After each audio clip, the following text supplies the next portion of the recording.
दिल्ली की आर्यावर्त यूनिवर्सिटी में नया सत्र शुरू होने के साथ हर ओर युवाओं की हलचल थी। सपनों से भरे दिलों की धड़कनें तेज थीं जब वे अपने भविष्य की तलाश में यहाँ आए। इस हलचल के बीच आरव शर्मा अपने शांत स्वभाव और गहरी सोच के साथ एक कोने में खड़ा था। उसके दिल में अपने देश के लिए कुछ कर दिखाने का जुनून था, जो उसे अपने आगे बढ़ने की प्रेरणा देता था। इसी भीड़ में थी काव्या सिंह, एक फौजी परिवार की बेटी। उसकी आंखों में साहस और आत्मसम्मान की एक अनोखी चमक थी। वह हमेशा उस परंपरा को आगे बढ़ाने की कोशिश कर रही थी जो उसके परिवार ने स्थापित की थी।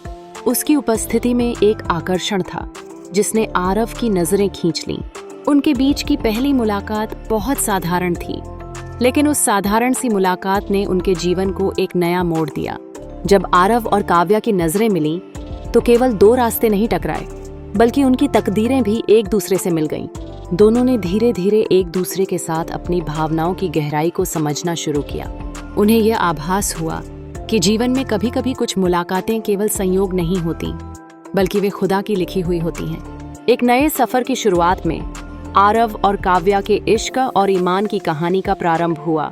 यह कहानी न केवल उनके दिलों की धड़कन को जोड़ती है, बल्कि देश की सेवा और प्यार की अनकही दास्तान सुनाती है। इस सफर में उन्हें कई चुनौतियों का सामना करना पड़ेगा, लेकिन उनके बीच का एकता और स्थान के प्रति कर्तव्य उनकी राह को आसान बनाएगा। और इसी तरह मोहब्बत और वतन के प्रति उनकी निष्ठा ने एक नई दुनिया का दरवाजा खोला। सामने खड़े वक्त के साथ उनकी मुलाकात ने उन्हें यह दिखाया कि असली ताकत एक दूसरे का साथ देने में है। जब दिल एक होते हैं तो तकदीर भी बदल सकती है। आज से उनकी कहानी शुरू होती है, जहां प्रेम, साहस और सामर्थ्य सभी भावनाएं एक नई कहानी को आकार देंगी।